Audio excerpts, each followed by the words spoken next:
myself rest. And every time I go to sleep, I would just feel better when I woke up. I took a little NyQuil to help me sleep because I got a little stopped up. But for the most part, that's pretty much what I did. And in fact, actually, I kind of concluded that the little basic things make a big difference. I was really surprised when I did research on how much water a person's supposed to drink to be healthy. Does anybody know that? Like, you have to really drink water like a fish to be normal in the amount of water you have. A lot of people, I suspect that a lot of people are dehydrated and don't even know it. I literally researched it and found out that you should drink in ounces about half of your body weight, right? So I said, okay, I'm 230 pounds because I'm getting big. I go to the gym, and they said, yeah, you should drink 115 ounces a day of water. 115 ounces. I have this big bottle and it's 50 ounces. It's massive. This bottle is gigantic. And I was thinking drinking one of those bottles would be enough. And it turns out I have to drink almost two and a half bottles that size just to have a normal amount of water. Now, if you think about how many people don't even drink any water, like they'll go half the day without taking a sip.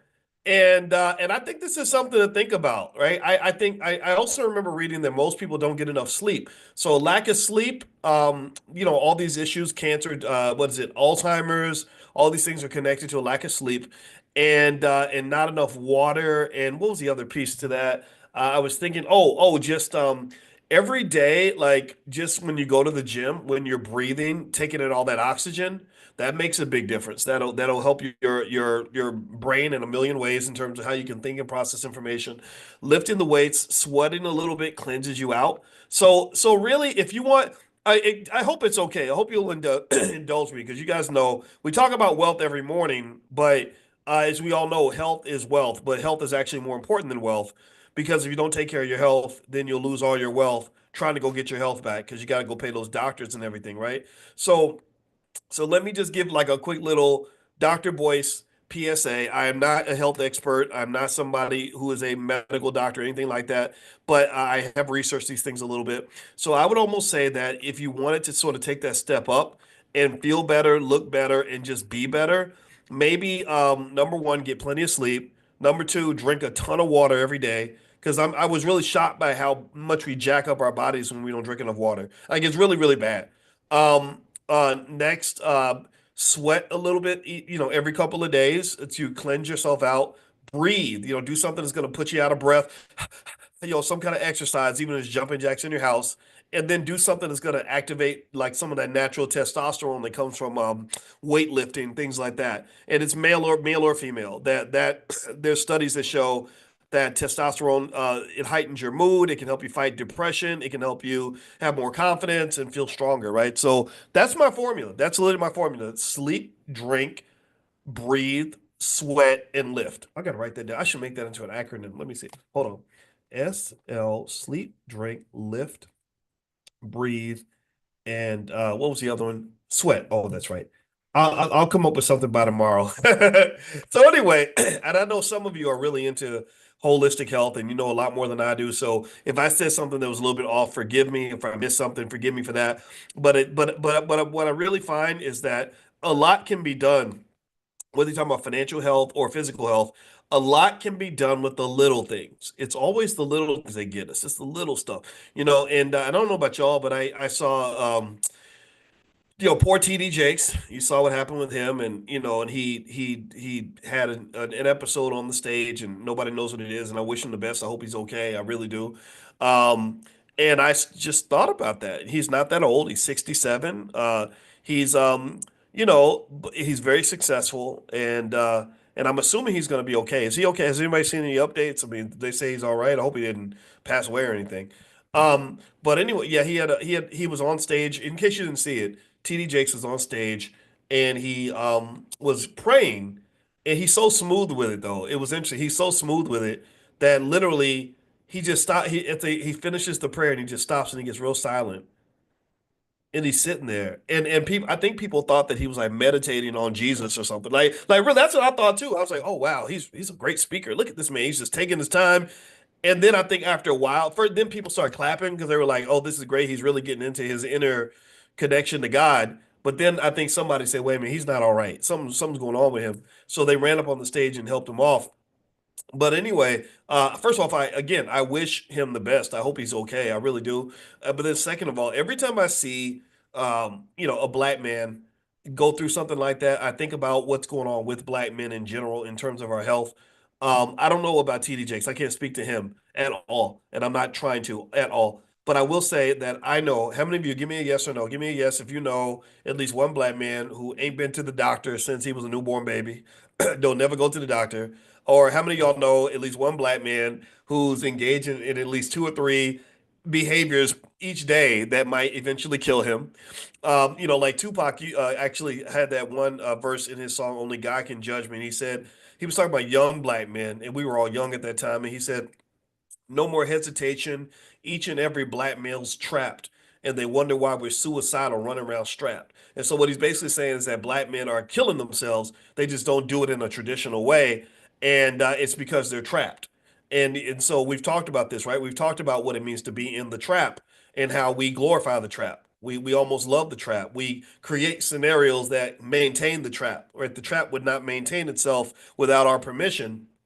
So the trap, and the trap isn't just for poor people. The trap is for, I know a lot of educated people that are in the trap. Your trap might be the student loan trap. Your trap might be unhealthy choices trap. Your trap might be the mental health trap. Your trap might be the ignorance trap. Your trap might be the relationship trap, right? So ultimately, there are studies that show that when you are trapped, when you feel trapped by your life or trapped by anything, that does connect directly to depression. And so, anyway, when I think about, yeah, let's speak specifically about us as black men, but of course we can talk about black women as well. I think you all take yourselves out in a different way. For black men, I think that not paying attention to our health and kind of believing that we're invincible is part of what causes a lot of problems. Like for example, and I'm gonna just tell you how strange I am, and I this is why I don't have any friends, because I just say what's on my mind. And when I was little, my mother used to say, "Boy, your mouth will either make you great or get you killed. I'm curious to see which one." Because I would just say stuff that was on my mind. So here's one thing that came to my mind, right? I started thinking there was some lady who was on one of those gossip shows, and she was talking about some celebrity she slept with, and they were all speculating on the size of his junk, like how, what kind of stuff he had going on in the bedroom. Y'all know what I'm talking about. You're all grown here. Most of you are. But I won't say more because I know kids might be here too. And anyway, I just remember thinking about that, and I said, "It's so interesting that everyone's speculating on what it's like to sleep with this guy, but nobody's considered the fact that this man has probably slept with 5,000 women in his life." And I just thought about how dangerous and how unhealthy that is, right? And how I personally know people who are in that category, but no one thinks about that. No one even processes that, right? And so what you have, in my view, because I try to understand and see, I try to see things without the filter of political correctness, is you really have this underground epidemic, a health epidemic of, things like STDs and stuff like that. Like in Houston, for example, they'll be like, yeah, in Houston, we had 40,000 new HIV cases in the last year alone, stuff like that, right? And everyone just sort of acts like it's somebody else, right? Because nobody really talks about it when that happens. But when you talk about health being wealth and health and wealth being connected, the big overview picture is that health-wise, the United States is very unhealthy. The country, we are the fattest, sickest country on the planet. Black people are the fattest and sickest among the fattest and sickest. We are, in the words of Byron Hurt, I think that was his name. Byron Hurt did a documentary years ago, and the documentary is called Soul Food Junkies. And in this documentary, Soul Food Junkies, he explained how a lot of the food that we are accustomed to eat, grandma's pork ribs and her, that those candied yams she makes when she pours 10 pounds of sugar in it because sugar just makes everything better, and a spoonful of sugar makes the medicine go down. As Mary Poppins said that. So, that food that we are accustomed to is actually what kills us. And so when a pandemic comes along, there are people that want to make money. The same people that created the problem are the ones who make money by pretending to solve the problem. So they say something like, well, black people are the ones who are most likely to die from the virus because they have more pre-existing conditions than everybody else. And rather than figuring out why they have more pre-existing conditions than everybody else, we're just going to address the symptom without actually dealing with the underlying cause, which means, hey, go come get this shot. We got this shot for you. It's only $1.95. Come buy this shot. Or the government already paid for it. So we're helping you. We're here to help you, right? And I don't believe these people are here to help us because all the data shows that in America, not only do you have the fattest, sickest country on earth, but you have the most expensive healthcare system on the planet, which means that the system is not doing its job by keeping you healthy. Preventive maintenance is the best way to solve a problem. The best way to solve a problem is to prevent the problem. And that's consciousness. This is a consciousness exercise. Most problems that many people have, in many cases, are problems that could have been solved easiest by preventing the problem. So the best way to solve a problem is not to solve the problem. Do you understand what I'm saying? I'm saying this as a mathematician. Remember, I taught math when I was at University of Kentucky. The best way to solve a problem is not to solve the problem. The best way to solve the problem is to see the problem coming and to get out the way, dodge the damn thing, avoid the problem. Don't create the problem, and then there won't be a problem. See, gross domestic product is measured by the amount of economic activity within an economy, the number of goods and services that are traded, and the dollar amount, the total value of all the trade that happens. America has one of the strongest, has the strongest economy on the entire planet. We are the economic superpower of the world. Part of the reason that we are the economic superpower of the world is because we have an economic engine unlike any other that has more activity than any other economy on the entire planet.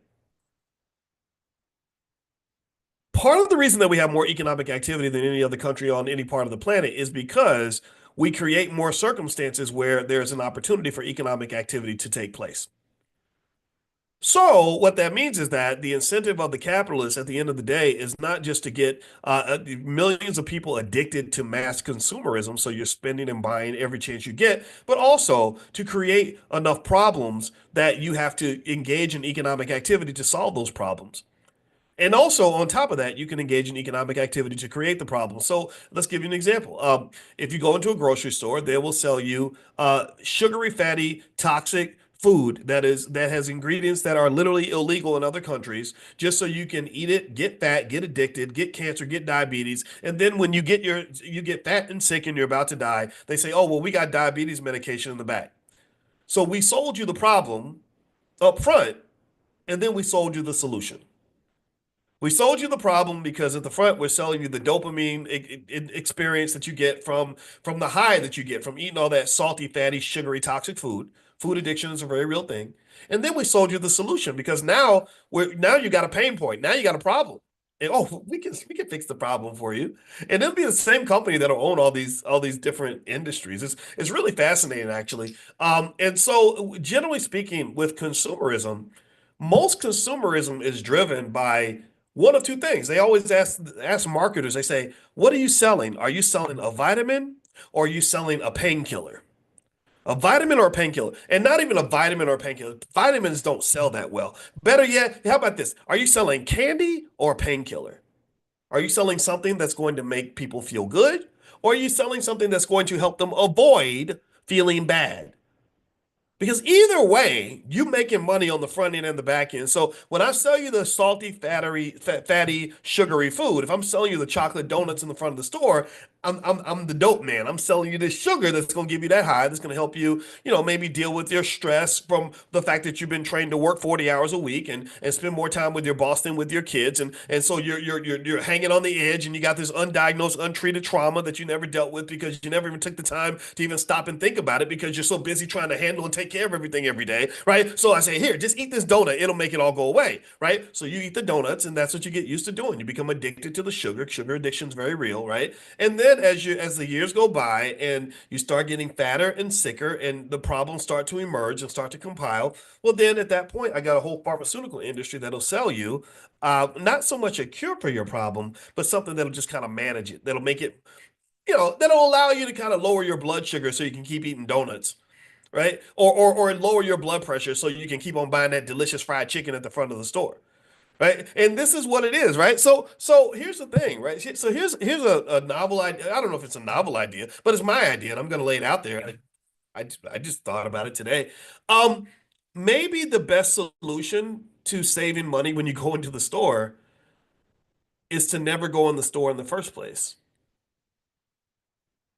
Like maybe if you just don't get on the hamster wheel at all, you're gonna be in better shape than the people that are trying to figure out how to hold it all together in the middle of a chaotic, crazy system. But that requires consciousness that most people do not have. Most people are not even gonna sit, and most people are not even informed enough on how capitalism works to even understand these things. I it took me till I was about 51 to really understand this idea I just shared with you. And I've had my PhD in finance for over 20 years. I was teaching college students finance at the 30 years ago at the age of 22. So if it took me this long to really see it and say, man, this is crazy, then what makes us think that most people are going to really understand this? Most people don't. I mean, we're too busy going to work to really process these things. You can't. It's like too much. Yeah, you're just trying to survive. So, yeah. There you go. That's my thought. That's my quick thought for today. I have more thoughts. I'm gonna share them in a minute, but I want to meditate on that for a minute because I'm like, holy crap, this is crazy. So anyway, one thing I want to mention before we move on, I have one more thing I want to share with you guys. Before I forget that, I sent you all that link yesterday to try out the stock options income program for $1 if you want to try it. That discount is over. It's done. So those of you that have started, I'm going to do a Q&A very soon and invite all of you in, and I'll get you started. If you're trying to figure out where to begin, just log in at drboyceprime.com and look at the section that says Prime 101. Prime 101 is what you want to watch to get started. If you go to Prime 101, I guarantee you can get on right onto your app and you can start making money selling stock options right away. You have to have a little bit of capital. You have to buy some stock in order to do that, though, right? So you have to buy at least 100 shares of the stock to sell the options. But those who are in the Prime program, they really love it. And I know a few of you joined this past week for the Black Friday discount. So that'll get you started like right away. And then in the next, I think next Monday, I think that's the date, we're gonna have another class session. So try to go through Prime 101 before we meet for class, which I believe it's next Monday. I had to move the date a little bit because I'm dealing with stuff with my mother and my father and everything. But that's when we're gonna get it cracking. Okay, that's when we're gonna really jump in. And so I think you're gonna like it. I really do. I think stock options are the best way to make income that I've ever seen, and I think you guys will enjoy what you see. I know you're gonna enjoy it. I know a lot of students do. So anyway, one more thing too is I'll send you some more announcements this week, some more stuff that we have going on in the Black Business School. Make sure you're on the text list. If you're not on the text list, pull out your phone, text the word morning to the number 87948. Text morning to 87948. If you're interested in stock options or want to be invited when we have class, text the word options to 87948. So text options to 87948. I'll send you an invitation when we come to class. Also, check your email as well if you're in the class, and you'll get the stuff. I'll send you guys stuff every couple of days. All right. So one other thing I wanted to talk about today has anybody ever heard the term DINK? The term DINK, DINK. Has anybody ever heard the term DINK? Michael, it's drboyceprime.com, PRIME. Has anybody ever heard the term DINK? Khalil says yes. Okay. Natasha says no. Okay. Anita, no. Okay. Lois, no. All right. Okay. DINK stands for dual income, no kids. Um, and I saw an article today that I think definitely every person under 40 needs to know this, but really every person of every age can benefit from this knowledge and this information. Let's start with a basic assumption. How many of you would agree with me that at least half of the people in this country feel like the economy is struggling a little bit? Maybe half the country feels a little bit stuck, a little bit challenged by things like inflation, the cost of living, the cost of buying a home, the cost of gas, the cost of a car, the cost of raising kids. How many of you would say that half the country is like feels like okay, the economy's kind of kicking my butt. It's a little bit tough. I don't like this. I'm stressed out. Okay. So here's what I want to throw out there to you. We tapped on this a little bit before, and I think it's perfect though for group economics because I'm a powernomics guy. You don't have to be a powernomics person, but I'm big on powernomics, which can be described partly as group economics. It's achieving power through the collective. Well, here's one of the economic hacks that I think you might want to consider, because all economics is math basically. It's like, 2 plus 2 is going to be 4, and 4 plus 4 is going to be 8. So if they tell you to go to level 5 and you've only got level 4, but if you add two more, then you'll be at a 6 and you'll be winning as opposed to losing. So ultimately, group economics is extremely important when you're talking about trying to succeed. This is a basic, simple idea that should be shared with your kids. So dual income, no kids. Check this out. So when I'm on TikTok and I'm seeing lots of millennials who get on online and they do these videos where they're just crying and bawling and falling apart because of how bad the economy is, like I told you that I showed you all that one video of the poor girl. It's not funny, but it was funny but not funny. I'm not laughing at her. I'm just laughing, but it wasn't because I was happy that she was sad. It was just kind of funny. And she literally said she was crying and she said, I don't want to be an adult anymore. It is too hard. It is too expensive. I don't like being a grown up. I want to go back to being a kid. It's too hard. And in my generation, we're not laughing at you, I promise. But it's funny to us because when we grow up, you don't go out in public and put all your business on Front Street like that and get on Twitter, TikTok and cry about. See, like to cry on the internet is a little strange, right? But then again, you're talking to a guy. I've actually shed a tear on the, so I can't even look at me. See, I'm such. That's another thing about our generation. We might be just a bunch of hypocrites. I don't know. But anyway, with that said, though, here is what I thought about when I saw this poor young lady, because I felt bad for her because I'm a father, right? And I'm old school. I'm kind of like, well, where's your daddy at? Why ain't your daddy hooking you up? Oh, that's right. 76% of my kids don't even have their daddy in the house. That's another problem. I think that needs to be addressed. But then again, call me radical for saying that. But here's what I want you to know. Remember, we talked about this, that 9 times out of 10, when you see someone talk about how difficult it is to struggle in the economy, usually they're doing everything by themselves. It's usually a single millennial who's single and mingling and dating and whatever, and they've detached the act of dating from the more important act of economic survival, right? We've been trained to think that income and economic possibilities should not matter when you're choosing who to have sex with or who to date or who to marry, right? We kind of are trained to think like, so if a woman says, hey, I think I want a man who's financially secure and I want that man to be there for me, you might have people that'll say you're a gold digger or you're not a very good feminist or whatever, or you're a pick me or something like that, right? And so really what's really interesting though is that I would almost argue that when you go back to that word poor, what does poor stand for? What does the word poor stand for? Type in the chat. What does poor stand for? Poor stands for passing over opportunities repeatedly. Passing over opportunities repeatedly. So if I'm poor, if I'm a 25-year-old who's struggling to pay the rent, but I'm young and sexy and good looking, and I got all these people in my DMs trying to get, trying to get in my bedroom, right? Um, I don't know how to say this the right way, but if I'm not even considering my economic struggle as sort of part of the equation, at least in terms of who I even let into my bedroom, I might be keeping myself poor. I might be passing over an opportunity to at least make financial stability part of the equation. I'm not saying money should rule everything. We've talked about that. We've talked about money being too much of a focus to the point where you've let some horrible person in your life because they have money. I don't agree with that at all. I think that that's extreme. But I think that when you just say, hey, I'm going to just, you know, like anybody, with like a Burger King coupon and, that can take an Uber to my house can come in and possibly be my next baby daddy, I don't know if that's necessarily the most productive way to pursue the issue, right? Or if I think as a man, if I say, okay, any woman, as long as she looks good and feels good, that woman can come into my life and possibly be the mother of my kids, I might be setting myself up for a lot of disappointment, a lot of failure, a lot of stress. But again, I'm not preaching to anybody. I'm just sort of giving you a way to kind of think about this to let you know that the economic problem in many cases is solvable.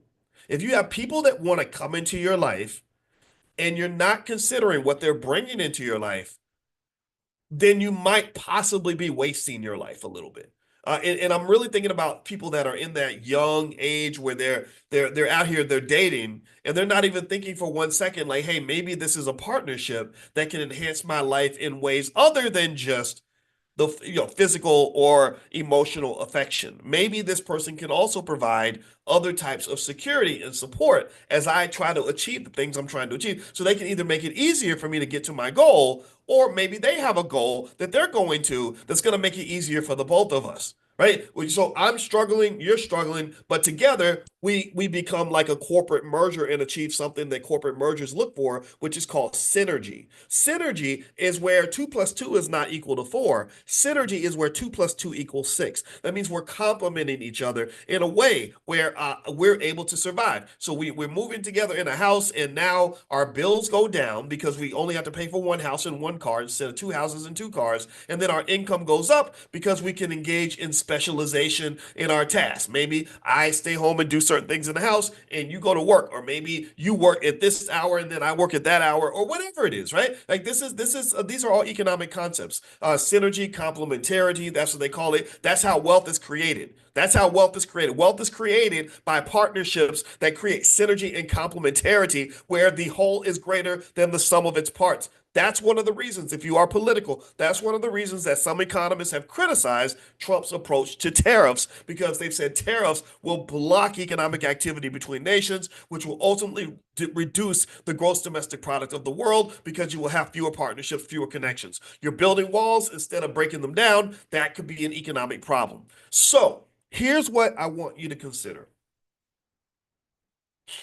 Let me stop for a minute. I get going too much. I want you to consider the studies on dinks. Dual income, no kids. These are just, first of all, I will say this. Based on what I've seen, dinks are probably the most financially secure group of people in this country, actually.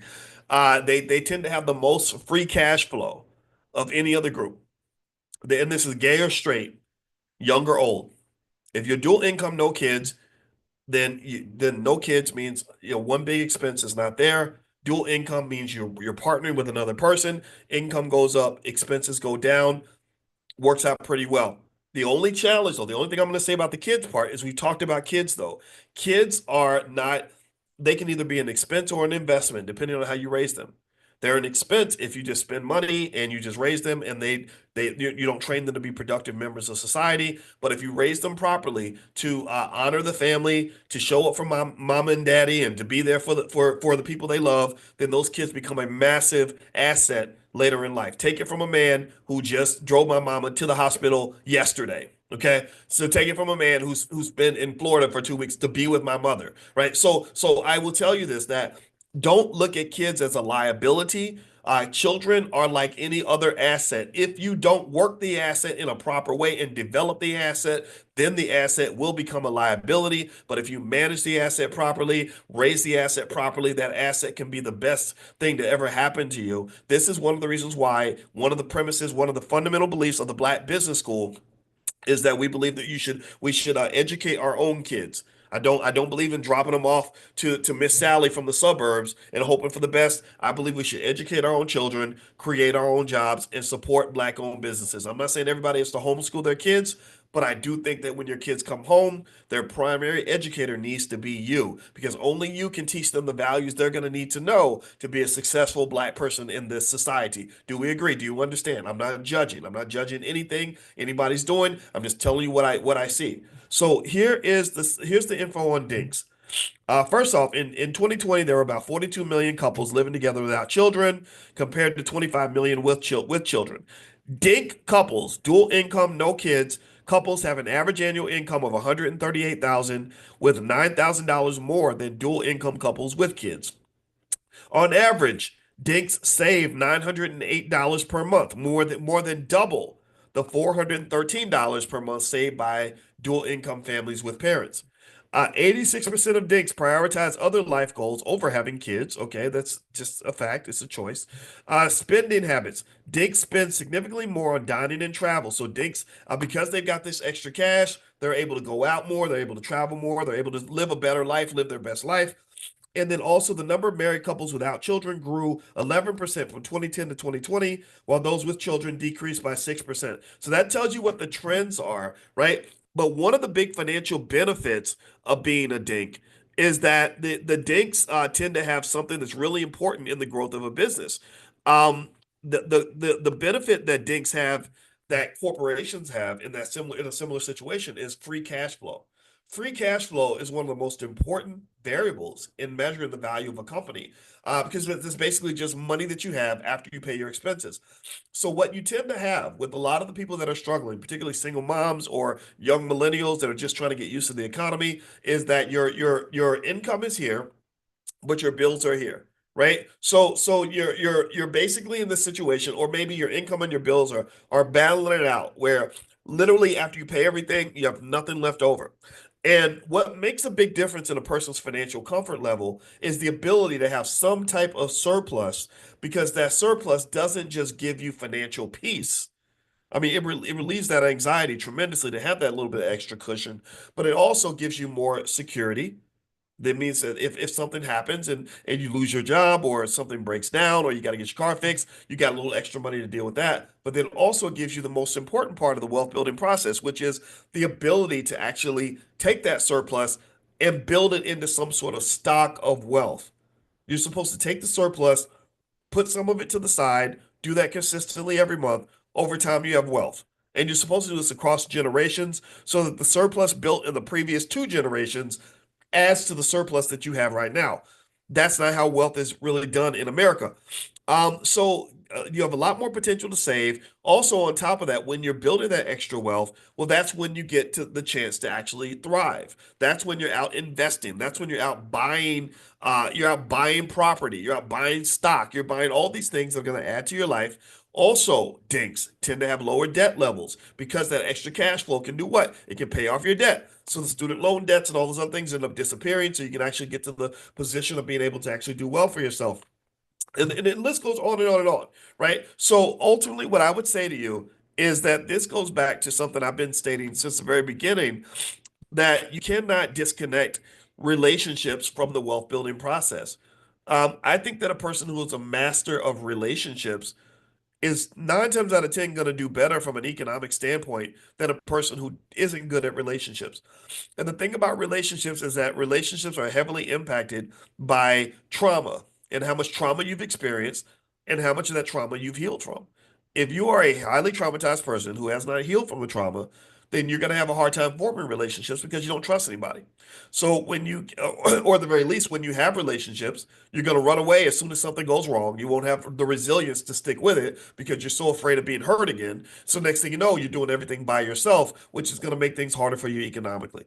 So dual income, no kids. Apparently, they tend to be doing the best financially, but at the same time, I'm not a big fan of. I told you, well, how about this? If I could do it all over again, I wouldn't have been the guy who was trying to have no kids. I would have had all the kids. I would have had like 6 or 7. I would have raised them on some farm somewhere, homeschooled them, and got them ready to run the family business.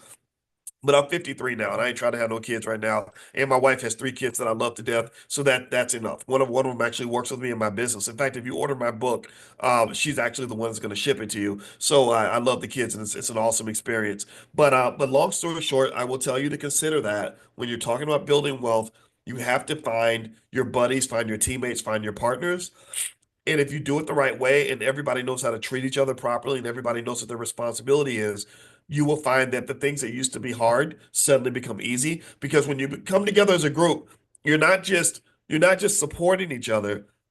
You're bringing resources together. You're bringing together money. You're bringing together contacts. You're bringing together expertise. You're bringing together all kinds of things that can create an environment where money will grow. A lot of times, starting an economic fire is like starting a campfire. If you just kind of rub the sticks together and blow on it and create the space for a fire to grow, then the fire will grow and it can become a forest fire, right? So imagine if you start off with a tiny spark and something kind of lights up and you kind of nurture the spark and it grows and grows and grows. And then let's say that a wind comes by and or whatever, and you got a lot of brush around, well, that fire can really grow. That's because you're in an environment where there is lots of space for that fire to grow. There's lots of energy that will make that fire grow. The elements are right to make a fire grow. So that's what you really want. But if you imagine that same space where maybe it's raining really hard and there's, the fire's not getting in the air, then nothing's going to spark, nothing's going to burn, nothing's going to grow, right? So ultimately, what you want to do is when you're thinking about building your economics, you have to ask yourself a really important question. Have I created and participated in an environment that's going to allow economic possibilities to grow and to exist? Are you even in the right environment? It's like if I want to get together with my wife and make a baby, which we're not going to do, but if we did, and I say, great, let's go down to the coal mine and let's go lay down in the mud and let's make a baby in the mud in the coal mine. What do you think my wife's going to say? And let's say it's 10 degrees outside. Is that the right environment for us to create life? Am I going to light the spark in that environment? No, I'm not. I'm not. Right? I'd have to create the right environment. I have to create a romantic space, fancy hotel, flowers and rose petals all over the bed, play some Luther Vandross or something, right? Turn the lights down, right? You create the space, you create the environment that allows certain things to prosper, certain things to happen. So ask yourself, the environment that I'm in on a regular basis, is that in an environment that sparks and sustains and grows economic possibility? Because if it's not, then I encourage you to find another environment to get into. And this is where consciousness comes into play because I want you to spend time thinking about that. Like, okay, am I really in a space where great things are going to happen? Are these the people that can make these things happen? How do I get into a space like that? And I guarantee you that if you do, then you'll find that the things that not only will possibilities expand, but you're going to just find things out there that you didn't even know existed. That's what tends to happen when you get around people and into situations that expand your economic possibilities. So anyway, that's it. I have nothing else to say. I appreciate you guys hanging out, and y'all can tell I must still be a tiny bit under the weather because my voice is starting to go. But anyway, make sure you're on the text list. I'll send you guys information. We're going to do Stock Market Tuesday also tomorrow at noon. So if you want to join the stock market investing program, we'll do a 24-hour discount for you guys because it's Black Friday week. So I'll do one. I'll put one together today. I'll send it out to you via text for you if you want to join the stock market program. Maybe money was an issue. We'll give you a good deal and see if you guys are interested. So we'll do that tomorrow at 12. And there's a lot happening in the stock market. There's a lot happening in crypto. A lot happened this weekend in crypto, actually. I think one of them, Stellar Lumens, I could have swore went up 90% in one day or something, 80% in one day. It was absolutely insane. I don't know if it's going to continue, but I bought a lot of it. So anyway, I'll keep you guys posted. Have a good day. God bless you. Thank you guys for listening.